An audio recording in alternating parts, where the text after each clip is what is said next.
An osprey.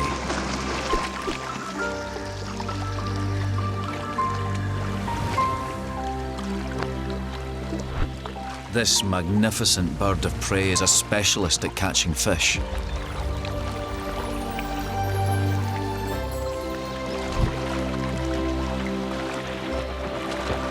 He's got a large fish supper, but it's not all for himself. For further up the loch, in a specially protected nest, he has a growing family.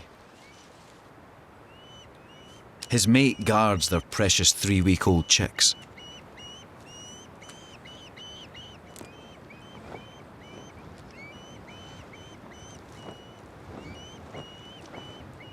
The family is totally reliant on the male for every meal, so there's little let up for him until the chicks have fledged.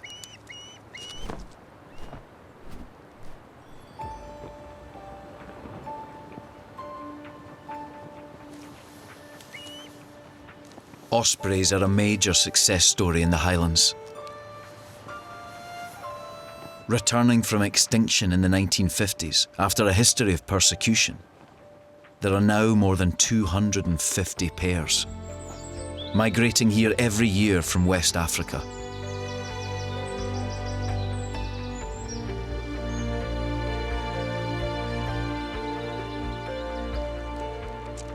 By September, these chicks will begin their own epic journey south, and they must be ready.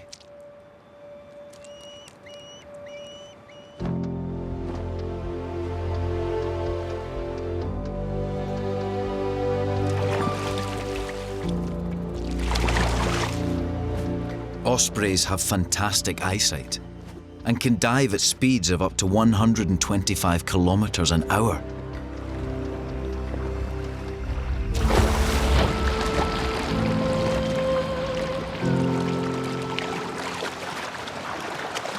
But even so, only around 1 in every 4 strikes is successful.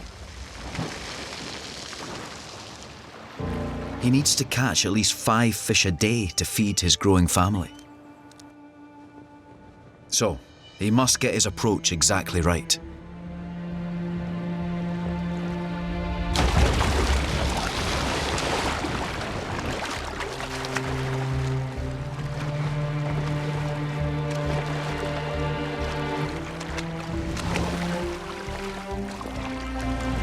It takes all his strength to pull the battling fish out of the water. He's a great provider, and his chicks have a good chance of migrating before the seasons change.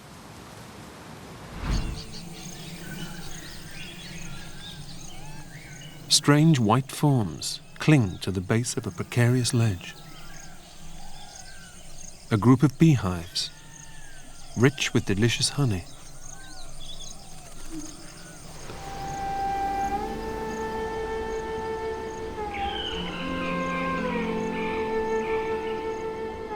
But only one species is skillful enough to reach the honey.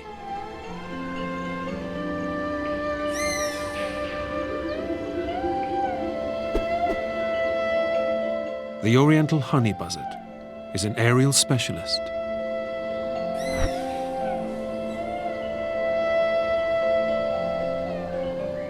The tight overlapping feathers which cover its head provide some protection from stings.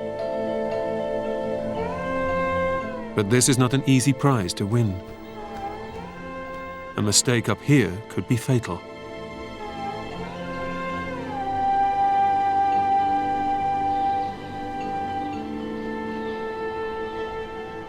Soaring past the cliff face, the honey buzzard explores the best angle of approach.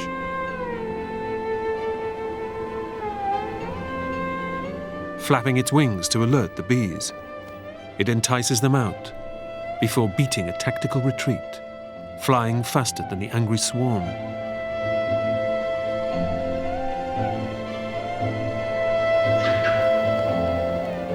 Watching closely, a Brahminy kite, hoping he'll be lucky enough to pick off the buzzard's dropped treasure.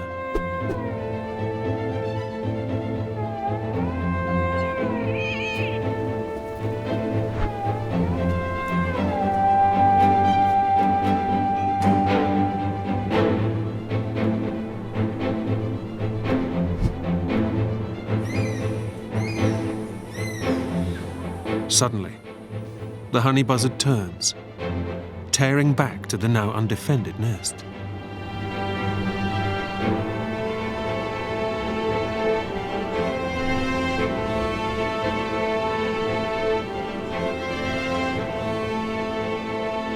It's able to grab its first talon load of precious honeycomb.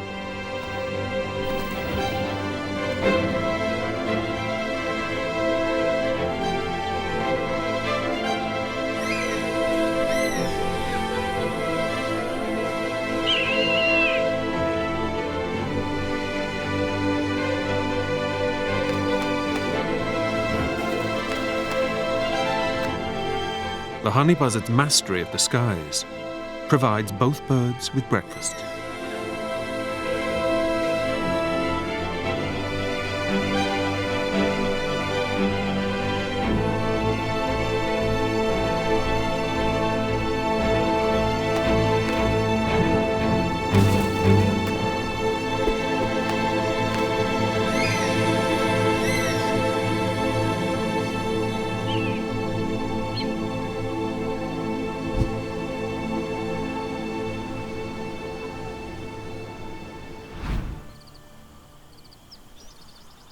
A drifter arrives from out of town.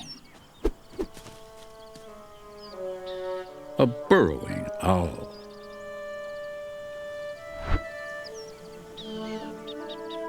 Not that it does much burrowing.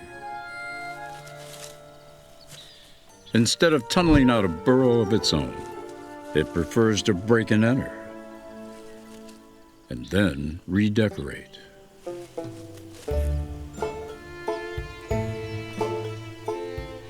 This is bison dung. It's decorating of a different kind. And it isn't just bison dung.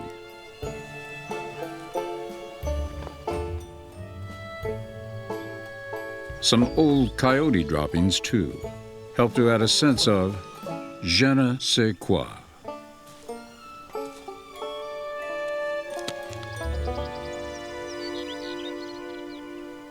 By scattering dung around the burrow entrance, the owl lures in its prey.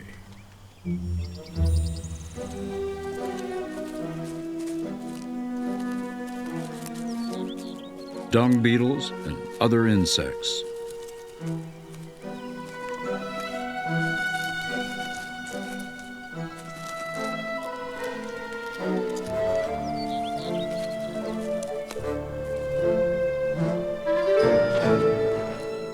More than enough for a burrowing owl.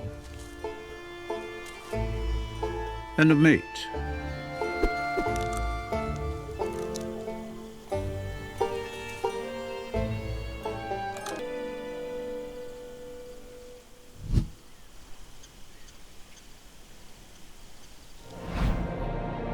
Even from a great height, an eagle can spot the slightest movement on the ground. But the eagle is also being spotted. He has come too close to a kestrel's nest.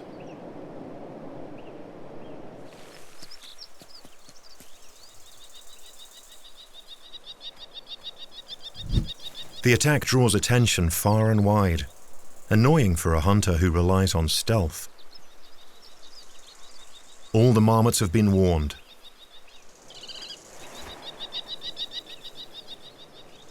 The sky is clear again.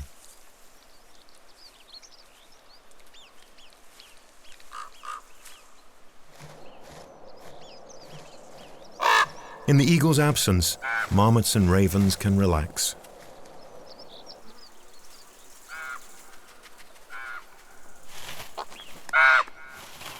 But absence is relative when a predator can travel 3 kilometers in just 1 minute.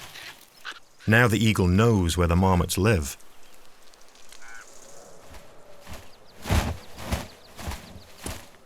He uses ridges and edges for a stealth approach. The ravens must not give him away.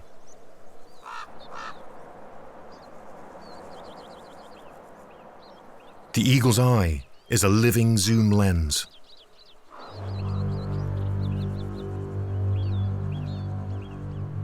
From 2 kilometers away, it can spot a running mouse.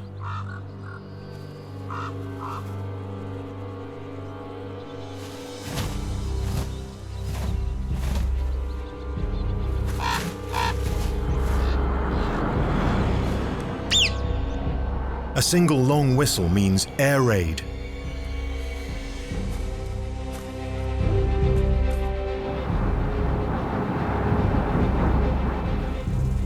A youngster missed the warning.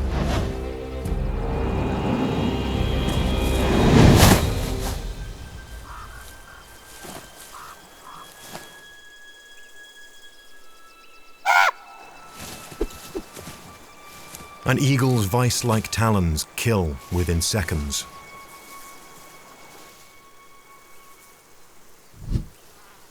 Again and again, the neighbors profit from an eagle's hunting skills. All the moisture traveling far inland, bringing the weather for which Wales is best known.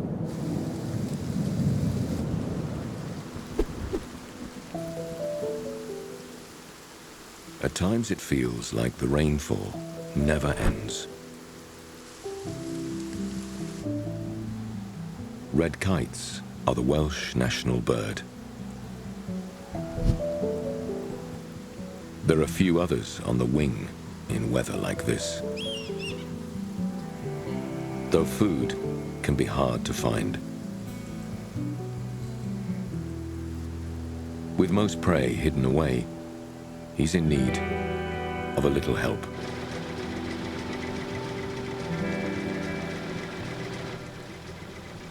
And Peregrin Farm in central Wales provides exactly that. The sound of the tractor rings out like a dinner bell. And kites drift in from all over the country.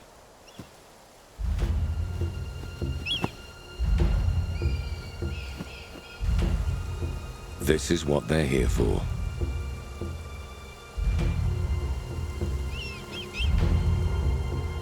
The boldest birds are the first to move in.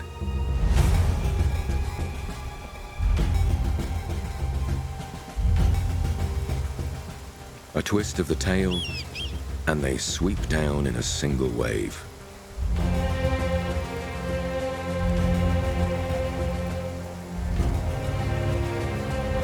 Behind them, it's already getting crowded.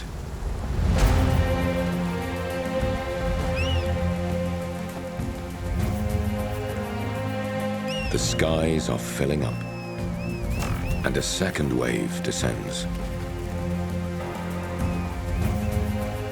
Most snatch a large chunk of meat with their talons. They quickly raise it to their beak, feeding on the wing. But as the largest morsels run out, others take their chances on the ground.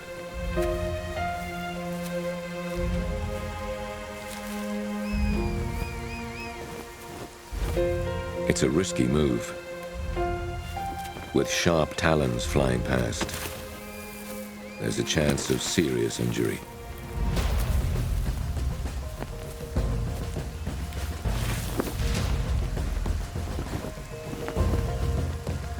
By now, one of the most spectacular gatherings in Wales is underway. Red kites fill the air. But go back a few decades, and these skies were empty. Last century, just a handful of these birds remained. But thanks to better protection and efforts like this, red kites are thriving. There are thousands of them, The return of the national bird is a success story to be proud of. And with feeding stations like Peregrin Farm to rely on, they have a helping hand through the worst of winter. For their neighbour, the White-Bellied Sea Eagle, it's also time to nest.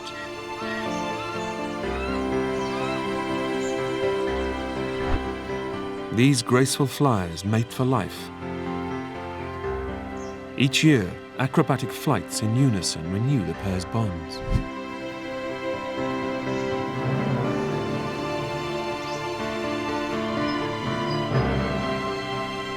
These heavy birds are the largest on the island and can reach up to 4.5 kilos.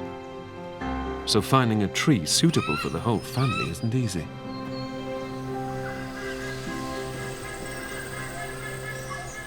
The sacred fig tree, towering above the cultivated land, has been allowed to survive. It makes a perfect roost. They've used the same nest, now a huge pile of sticks, year after year.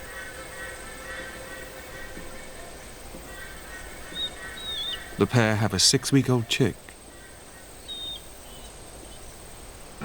As he's got older, they're leaving longer and longer gaps between bringing him meals, perhaps to entice him into the air.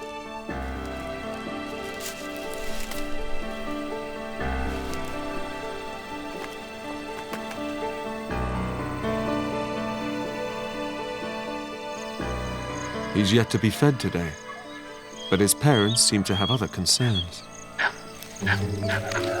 Eagles don't like monkeys, and the feeling is mutual. Crows and eagles tend not to get on too well either.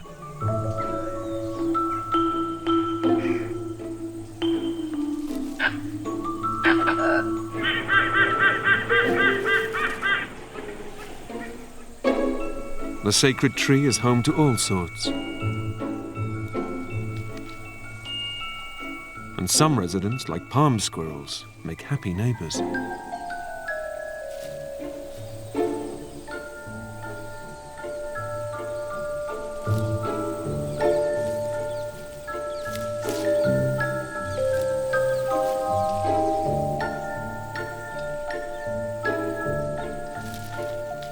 The same can't be said for crows.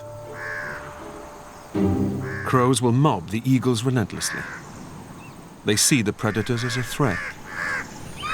The truth is, the white-bellied sea eagle survives almost entirely on food caught at sea. The white belly of the adults blurs with the bright sky as they descend on their prey. From below, it's rendered invisible.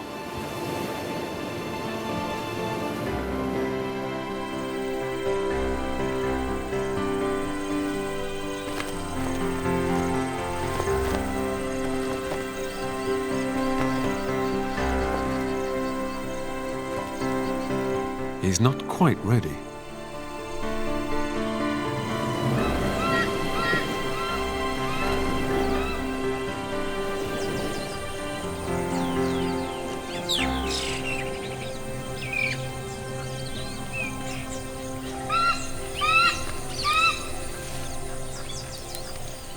At last, fresh fish. But after being kept hungry for so long, a peck on Dad's leg shows his frustration.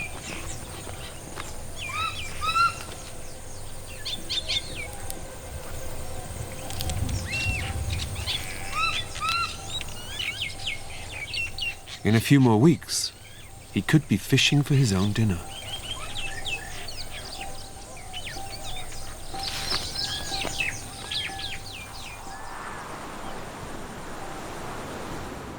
The arrival of the large schools is the perfect time of year for target practice. Newly fledged sea eagle chicks must now fend for themselves. Like all anglers, catching a bite requires perseverance. Frustration can lead to some delinquent behavior. The grown-ups show him how it's done,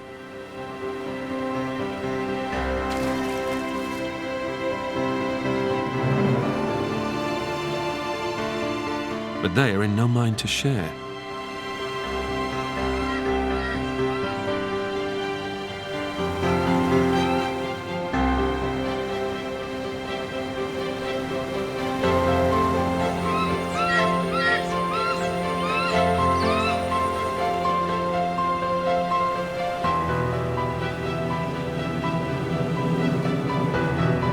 Getting back to the roost requires a quick getaway.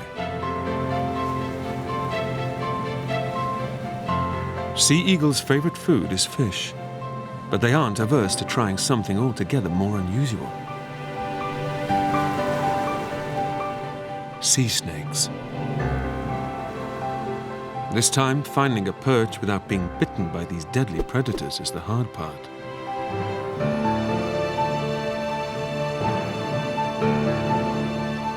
Sticking to fish is probably a safer bet.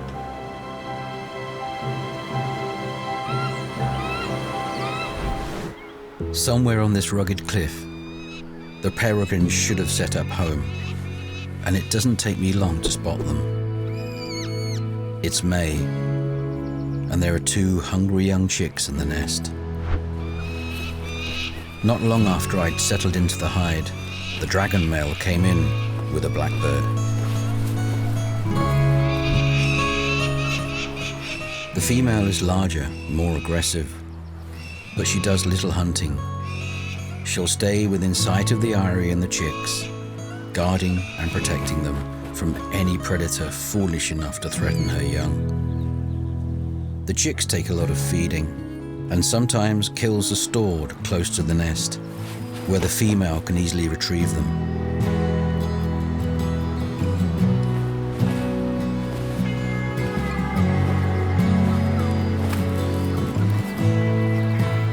The male watches his family from his favorite perch out on the dragon's back. The chicks were ringed a couple of days ago, which helps us learn more about their lives. From such studies, we know that 70% of young peregrines won't make it to adulthood, to soar free over the Cornish cliffs.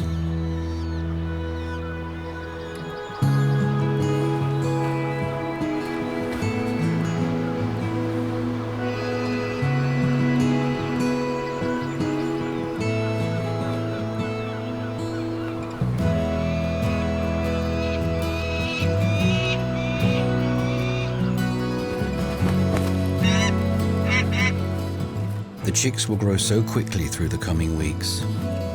I try not to get emotionally involved, but usually fail.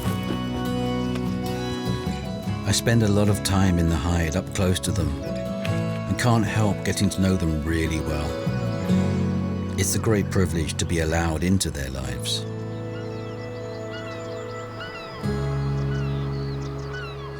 For me, there is no other bird to match the power, speed and agility of a peregrine falcon in flight.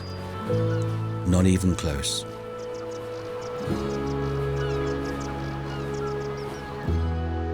I'll return often to watch these chicks grow. The next time I visited Dragon Cove, I was surprised by how much the young peregrines had grown. Now I can see their brother and sister. Girls are a lot bigger and more aggressive than boys.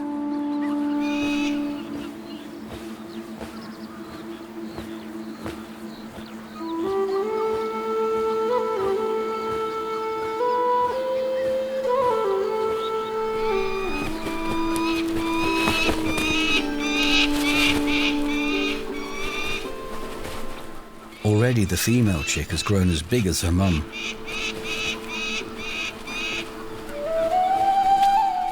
But the little guy is holding his own in this tussle over food.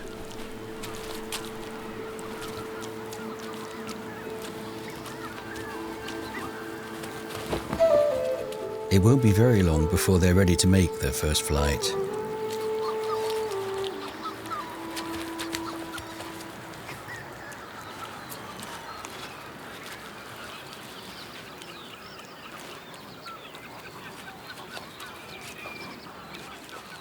I hope I'm here to see them take to the air.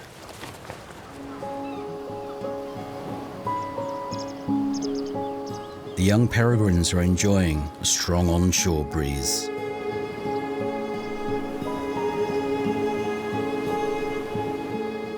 As the wind rises up the cliff face, it produces lift, a free ride the youngsters find impossible to resist.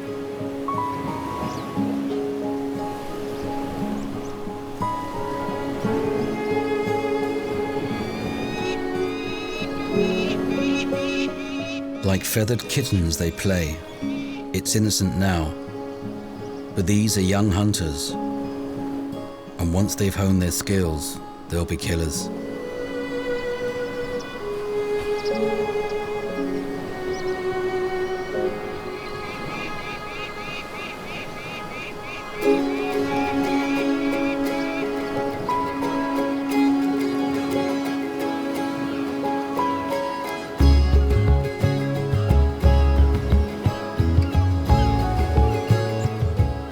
The days of innocence and play will soon be over. These two must learn the deadly art of hunting before summer's end, for then they are on their own.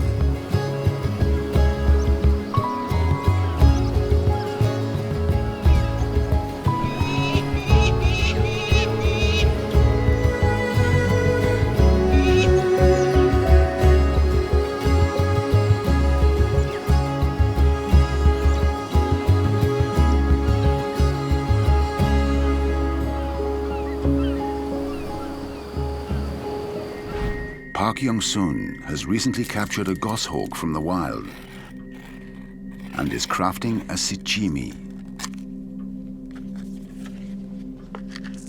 Equipment like this cannot be bought. Each falconer must learn to craft his own. It's a part of the tradition. The feather and bell help Falconer Park to track his bird, and the bullhorn tag shows that the bird belongs to him, at least for now.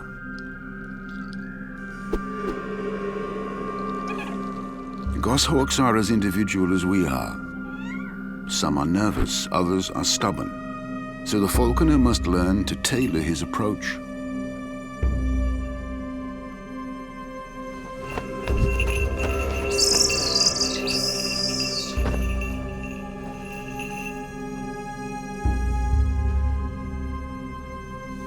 그 훌륭한 매꾼은 매 마음을 읽는 거, 그게 훌륭한 매꾼이거든요.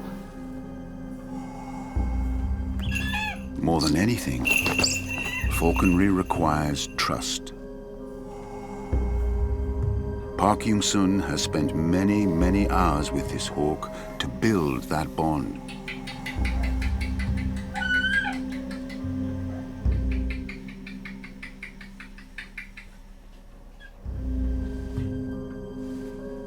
But however strong their connection, it is also fleeting.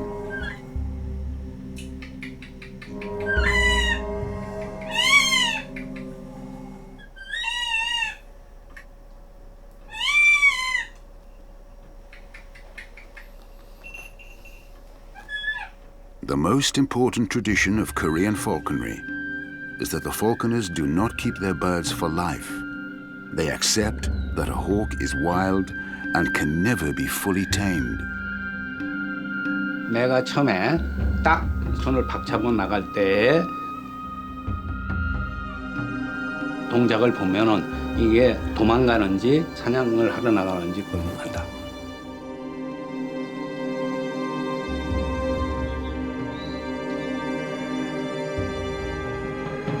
나간다!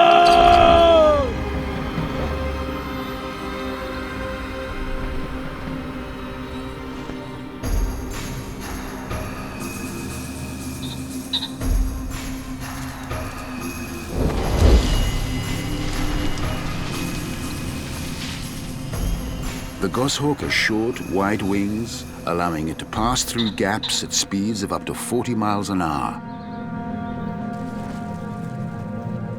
And a long, rudder-like tail for sharp turns.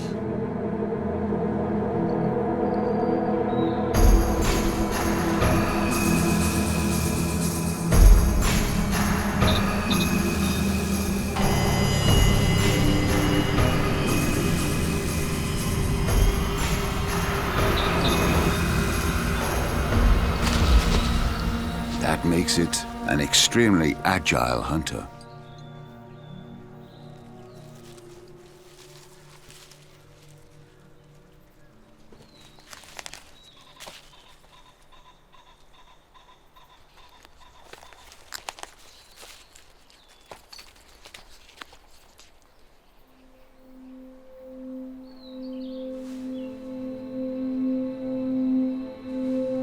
후리로 날렸을 때 다시 나한테 컴백해서 돌아오는 걸 보면은 나를 믿어주니까 그건 기쁘다.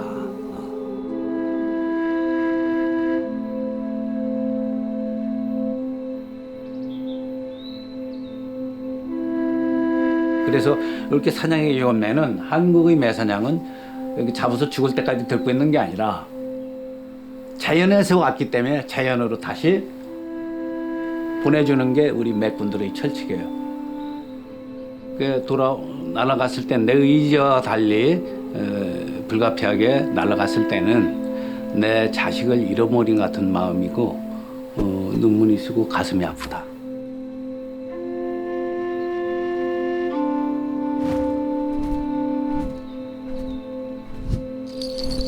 그래서 원래 있던 곳으로 돌아가는 것이다. Thank you for watching.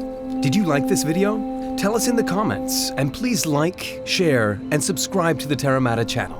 Until next time.